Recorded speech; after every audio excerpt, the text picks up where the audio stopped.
شادی کی تقریب میں ایک صاحب اپنے جاننے والے آدمی کے پاس جاتے ہیں اور پوچھتے ہیں، کیا آپ نے مجھے پہچانا؟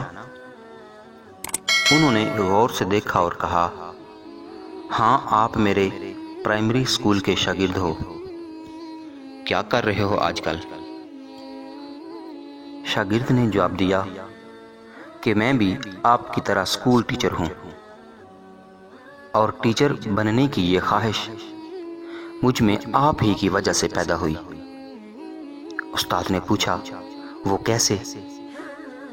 شاگرد نے جواب دیا، آپ کو یاد ہے کہ ایک بار کلاس کے ایک لڑکے کی بہت خوبصورت گھڑی چوری ہو گئی تھی، اور وہ گھڑی میں نے چرائی تھی۔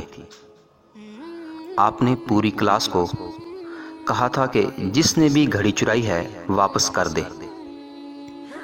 میں گھڑی واپس کرنا چاہتا تھا، لیکن شرمندگی سے بچنے کے لیے یہ جرأت نہ کر سکا۔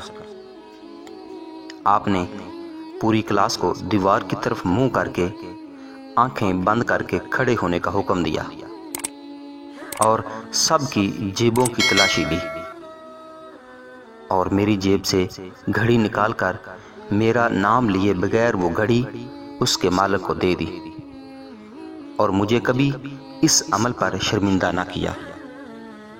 میں نے اسی دن سے استاد بننے کا تہیہ کر لیا تھا۔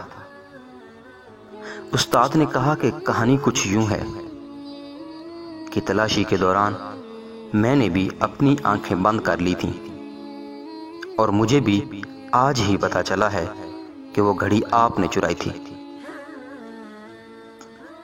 کیا ہم ایسے استاد بن سکتے ہیں جو اپنے اعمال سے بچوں کو استاد بننے کی ترغیب دے سکیں، نہ کہ چھوٹی چھوٹی غلطیوں پر بچوں کو پوری کلاس کے سامنے شرمندہ کریں؟ اللہ پاک سے دعا ہے کہ اللہ پاک ہماری وجہ سے کسی کی بھی دل شکنی نہ ہو۔ آمین ثم آمین۔ دوستو، اگر یہ ویڈیو اچھی لگی ہے تو پلیز میرے چینل کو سبسکرائب کر دیں اور ساتھ ہی بیل کے بٹن کو دبا دیں، تاکہ ہر نئی آنے والی ویڈیو کی آپ کو بر وقت اطلاع مل سکے۔ جہاں رہیں خوش رہیں۔ اللہ حافظ۔